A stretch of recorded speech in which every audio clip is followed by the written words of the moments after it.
Hey, good morning, everyone. We wanted to bring you a special quick presentation to urge you to contact your senators as soon as possible about what we expect is a vote this afternoon on the Senate budget. It's Senate Bill 267, correct?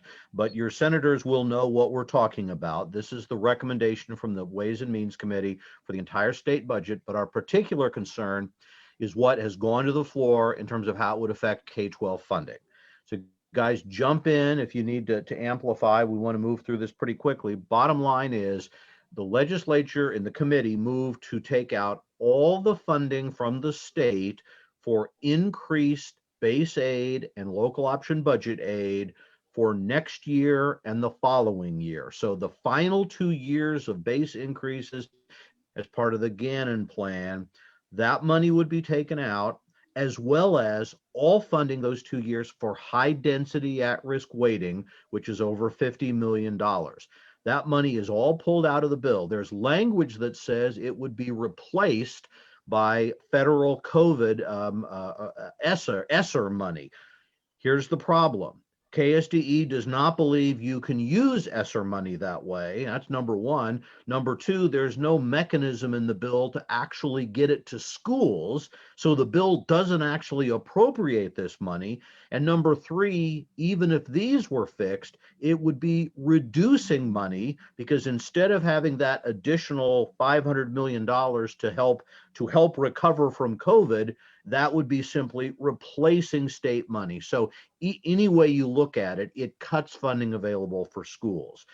So we think it's really important to contact senators about this. We think the vote will be this afternoon. Of course, that could change, but senators need to hear from you. Guys, that's the top line. What else? What am I forgetting or what are we hearing? What should we stress?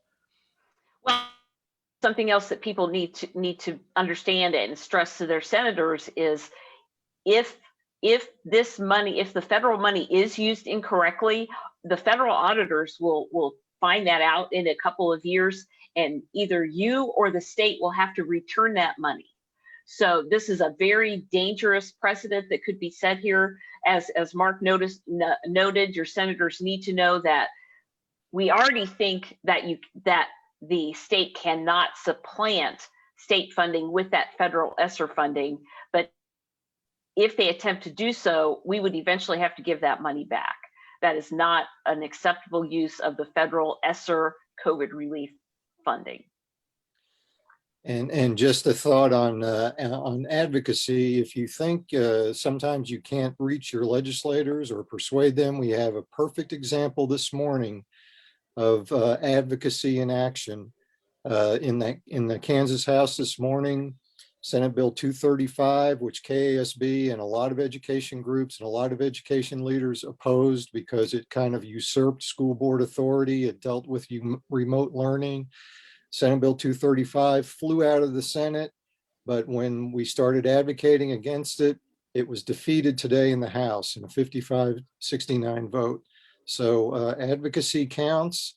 And if you can take some time during your lunch break or something to contact your state senator and just say, look, this is just a bad idea. $570 million are involved in this. And it is upending what the federal money is supposed to be used for. And it's just not a good thing for Kansas public schools. So to kind of wrap up, here's what to keep in mind. The Senate is expected to vote on this today or tomorrow or relatively soon. Every district would lose funding in base state aid over the next several years. Districts with high density weighting, will have the highest percentages of kids in poverty, would lose even more. Your senators may say, don't worry, we're replacing it with federal aid, but the bill doesn't actually do that, number one. Number two, there's very little to see how this could be allowable use when the whole purpose of the federal program is for one-time COVID costs, not replacing ongoing dollars. Number three, removing high density weighting and cutting base is likely to get us back in court if this went through. And maybe number four, even if all this worked, the federal money expires, which means in 2 years, the state would have to come up with money to replace this on an ongoing basis. So critically important to contact your senators. KSB believes that this is bad. It should be either the bill should be rejected or the money should be restored on the floor, which the senators can do. That's the point of this. So as always, let us if you have questions, and then we will try to give you a report later this evening at some point about what the Senate actually does. Anything I'm missing, guys? Nope. Let's let them Okay, go and advocate. thanks for your attention. We'll see you later.